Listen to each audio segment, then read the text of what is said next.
Hello, so I'm here to talk about an experience ko before when I was still young in real estate. 9 years ago siya, and this is my first time buying real estate. And this is how I was scammed in real estate as a real estate agent through a real estate agent. So the year was 2015 and merong nailapit sa akin yung ahente namin na murang bahay. It was about 3.5 million if I'm not mistaken. And for us, that's very cheap. So 3.5 million for a house that has 3 stories, tapos may attic. The only thing na problema niya was it was purple. But during this time in my family, the reason bakit bumalik ako sa probinsya after working in Metro Manila was because gusto kong mailipat yung family namin.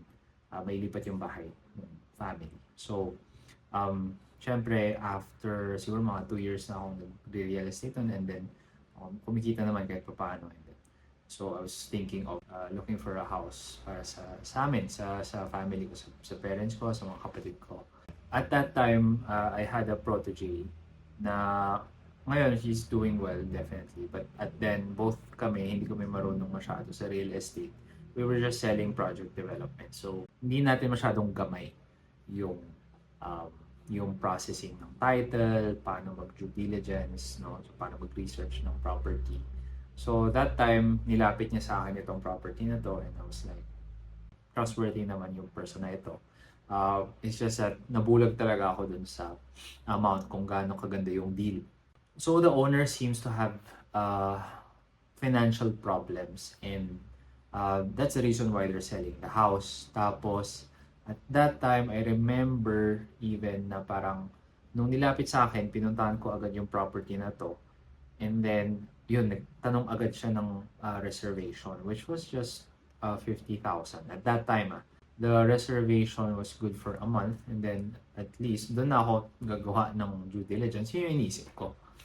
And then she suddenly asked to get more kasi kailangan daw ng anak niya, kailangan daw puntang Manila, ganun. So this was a woman in her late maybe 40s with with multiple kids. Tapos meron daw siyang business. And then humihingi ulit siya ng another 50,000. So ako naman, okay, binigyan namin yung 100,000 on that same day without any form of paperwork and parang promise lang. So sabi lang niya yung title wasn't in her name kasi parang naka-open day daw sila. So hindi daw niya tina-transfer sa pangalan niya for tax purposes, blah blah blah. So it seems to be a valid reason at that time. For someone na hindi pa experienced. And then a few days later, yun na, tinatanong niya na kung pwede na kami mag-down payment ng 10%. So that means at 3.5 million, that's another 250. So to complete the 350,000 na down payment. So which is 10% lang. And dito sa city namin, medyo maliit na yung down payment na yun. It's just 10%. Normally, it's 20-30%. So parang okay, sige, parang possible naman. At that time, gumawa na ako ng papers. Gumawa na ako ng kasunduan namin na this is a down payment na binibigay namin para dito sa bahay na to. Which she signed in front of a lawyer. Tapos natatawa ko after namin nag-sign with that lawyer, parang pinagalitan niya ako na parang mukhang hindi legit yung kausap mo, sabi niya. Kasi parang yung lawyer na to is parang kilala siya ng family namin, ganyan. Probably at that time, I was 23 or 24 years old. So, pinagalitan niya ako and then ako siguro okay lang naman kasi nagpirma naman siya sa lawyer and then parang may kasunduan naman kami, notarized mo, ganyan. So, he's parang medyo dubious pa rin after that. So, ngayon, we came about to 350,000 na down payment. And eto na.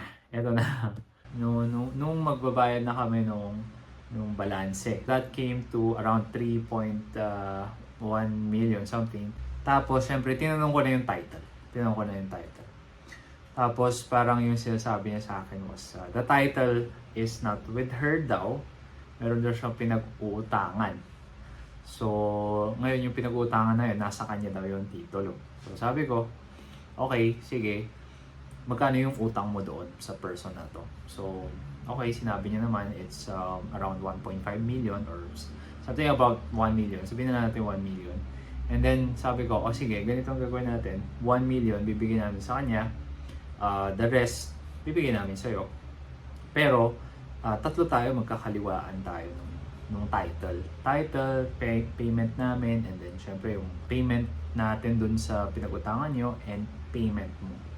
Ngayon, dun na siya na naman, kumbaga nagsusprock na siya nun. Parang kung ano-ano nang sinasabi niya sa akin sa text, sa call, tumatawag, sobrang kulit. As in, every 30 minutes nagmamakaawa, every 30 minutes nagagalit. For some reason, nung minute ko kasi siya, one of the first meetings we had together was through parang a dinner. Tapos yun, parang pinagmamalaki niya na marami siyang ampon, marami siyang anak. Tapos pinag-aaral niya to, tapos parang may mga ampon siya. I don't remember the story, pero all that time, sinasabi niya kung gaano siya kabait magbigay ng tulong sa family niya, gaano karami yung negosyo niya. Ganyan. So, for a 23, 24-year-old, impressionable pa ako at that time. So, eventually, yun na, nag-degrade na yung kanyang behavior from the day we gave the 100,000. So, every day na yun. And then, lumala nung parang nakabigay na kami ng 350. Ang lala na talaga. Kasi yun ngayon, parang every 30 minutes, she goes from calm, na pag magtulungan na lang tayo negosyo, palaguhin natin negosyo natin. Tapos, ito kasi yung pero ibabayad mo sa akin. Ibibili ko ng mga van, ganyan. Tapos, okay, ako gusto ko pa rin bayaran syempre, yung pinag-utangan para ma-transfer na yung title. Tapos sabi niya na parang, huwag na sa akin na ako na magbabayad. Ayun na, so doon na rin ako medyo kinakabahan. Prepared na yung lahat. Nag-iiba na lahat ng stories niya. Parang ang dami na nangyari. Tapos, meron daw siyang buyer na bibilhin niya na yung property, and since hindi ko pa daw binibigay yung bayad, parang sayang. Pero yun nga, it's so grabe toxic talaga. Sabi ko parang, balik nyo na lang ho yung pera namin. Ganun na lang. So yun yung sinabi ko, balik nyo na lang ho yung pera namin. And then, through research, nung nagtatanong-tanong na kami ng ibang ahente in the industry, sinabi nila na pangatlo na daw ako na pinagbentahan. And lahat ng pinagbentahan nila is may claim syempre dun sa property na yan. So sabi ko, wala na, balik nyo na lang ho yung pera namin. Meron kaming syempre, may interest na to, ganyan. Tapos, syempre ini-invoke ko na yung agreement. Pero at that time, binenta niya ito ulit. I mean, wala kasing rules kung ano yung limit ng pwede mong gawin. So, I guess if you claim na sa'yo yung property na yun, you can just say na parang bebenta ko lang ulit, diba? And may maniniwala. And, nakakatawa kasi isa ako dun sa naniwala. Pero, yun, so there's just another person, another party na, yun nga, gusto rin bilhin yung property.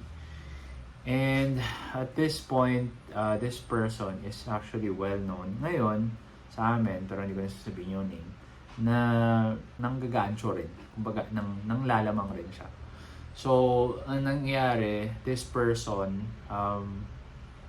binalik niya sa akin yung 50,000 ko. May pinapirma siya na parang document na parang pwede nang siya yung mamahala kung paano namin ililiquidate yung property since bibilhin niya daw. So, technically siya na yung fourth buyer. Ako, hands off na. Parang hindi ko na alam kung anong gagawin ko. At this time, I talked to yung lawyer. Syempre, yung mukha niya, yung I told you so. Diba? And, yun, parang worst case scenario, iniisip ko, wala na yung pera na 250 to 300 na yun. Diba? Nakahanap ako ng another lawyer. At that time, sabi niya, okay, sige, ito yung gagawin natin. Before tayo mag-file ng case, make sure na may asset siya. Pag wala siyang asset, pag nanalo ka sa court, judgment win lang yun. So, although nanalo ka, you spent money for court filings and spent money paying lawyers, definitely. And syempre, yung time mo, para since nagugugol mo siya dun sa case na yun, iisip mo siya, kailangan mo isipin, worth it ba? Yung 300,000 na hindi mo makuha. So, yun, napaisip ako and syempre, there's guilt na coming from my side and syempre, some of it is our parents' money. 'Di ba? Parang, syempre, gusto ko makuha. Pero tama siya. Nag-research ako kung may assets itong babaeng to. And wala. Basically, wala. Walang titulo na nakapangalan sa kanya. Mga sasakyan niya hindi nakapangalan rin sa kanya.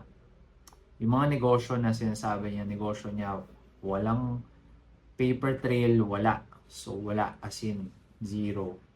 So, ibig sabihin, parang sanay na siya na may mga hahabol sa kanya and buti na lang wala siyang asset. So, ako, mukhang hindi na worth it na habulin pa ito. So, just like that, wala na yung 300,000. So, naibalik lang sa akin yung 50,000. And turn out, yung fourth buyer na to, eventually, nagkaroon sila ng case against each other. Tapos, hindi ko na alam nangyari. I think walang nangyari. Walang nangyari. And then, nakakatawa kasi parang narinig ko na binenta daw nila ulit sa fifth buyer. So, yung fourth buyer na binenta niya sa fifth buyer. Crazy. So, ilang layers na yun, di ba? Ilang layers na yun. So yun, wala na. Wala lang. It's a lesson. It's a lesson. And ito mga to, galing ako sa business school. Yan, top business school daw siya sa Pilipinas. Pero ito, hindi to dinuturo sa eskwelahan. Wala to. Street smarts to eh. And these are things you learn, I think, when you do business. And I'm sure sa mga negosyanteng nanonood or sa mga negosyanteng mas, di ba, experience pa sa akin for sure. Mas marami pa kayong horror stories. It gave me so much lessons dun sa situation na yun. So the lessons for me were, syempre, due diligence. So yun yung theme song ko that year. Due diligence. Lahat na ibibenta namin property, lahat talaga check na namin. Hindi kami naniniwala na basta-basta na. And number 2 is trust but verify. So, although I trusted, a couple of people in this situation, hindi ako nag-verify. So, I just trusted them. Kung tutusin, yung agent ko na yun had good intentions of giving me this deal, pero hindi niya lang na-research. And ako naman, since first-time buyer, hindi rin ako research. Both kami uneducated. And therefore, syempre, kapag uneducated ka sa market, whatever it is your field, tuturuan ka ng leksyon ng market. Eventually. Number 3 lesson na napulot ko dito is, if it's too good to be true, it probably is, no? If it's too good to be true, may something may laging may something. Huwag ka magpaniwala. Kasi, and lesson number 4 rin ito sa psychology ng tao is, we want to believe what we want to believe. So, if you're being promised a very, very good investment, very good situation, and kailangan mo talaga, itong deal na ito, kailangan mo talaga siya, eventually, maniniwala ka rin. Kasi gusto mong maniwala. Kaya kailangan, as entrepreneurs and investors, kailangan natin ng sarili nating decision matrix or kailangan natin ng advice ng ibang tao. Makinig ng advice from your teammates, like lawyer mo, 'di ba? Engineer mo, heed their advice and then yun, doon ka mag-decide. So the problem kasi is kapag gusto natin mangyari yung situation na yun, hindi na tayo nakikinig sa advice ng ibang tao. And that is usually where mistakes happen. And then last bonus lesson is, scammers. And marami ako na-encounter na scammers after this first one. Ito yung first ko. Pero the usual scammers, meron silang vibe na hindi ko ma-explain ng buo. Pero tatry ko isi-simplify. Scammers have a weird vibe na parang lagi nilang prove yung sarili nila sa'yo na mabait sila. Na marami silang tinutulungan, na marami silang natulungan, na super nice sila sa community, ang dami nilang, ano mo yun, parang, and then some of them use even religion para at least, 'di ba, to say na gaano sila kalapit sa Diyos, no? Laging parang may parang tinatry sila i-prove sa'yo kung gaano kaganda yung loob nila. And therefore, parang be careful lang sa mga ganong tao kasi usually yun yung parang may tinatago na intentions. And in my experience, really nice people, they don't tell you how nice they are. They are just nice. Maririnig mo lahat ng mga ginagawa nila from other people and not through their own words, diba? So, ever since parang medyo super wary na ako and then wala pa namang malalang nangyari ulit after that.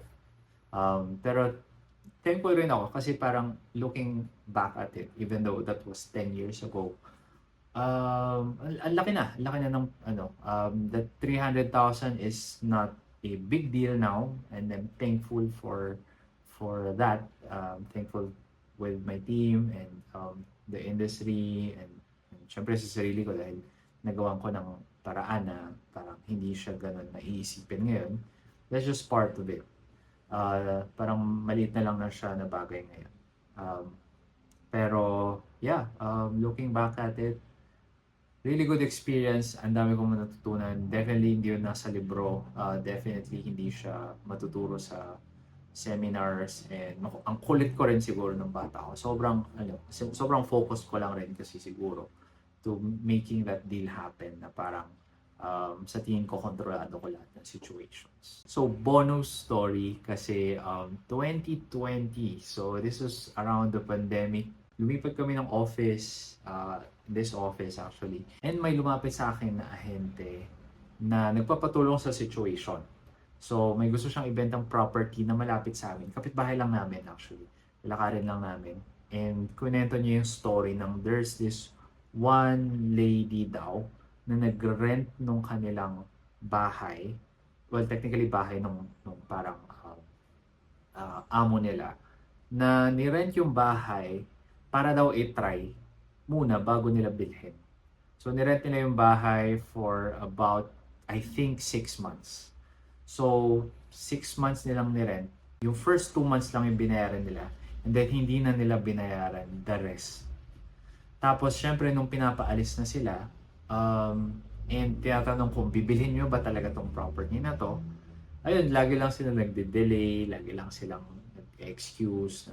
And you know who this person is? It's the same lady. It's the same lady who scammed me 5 years before.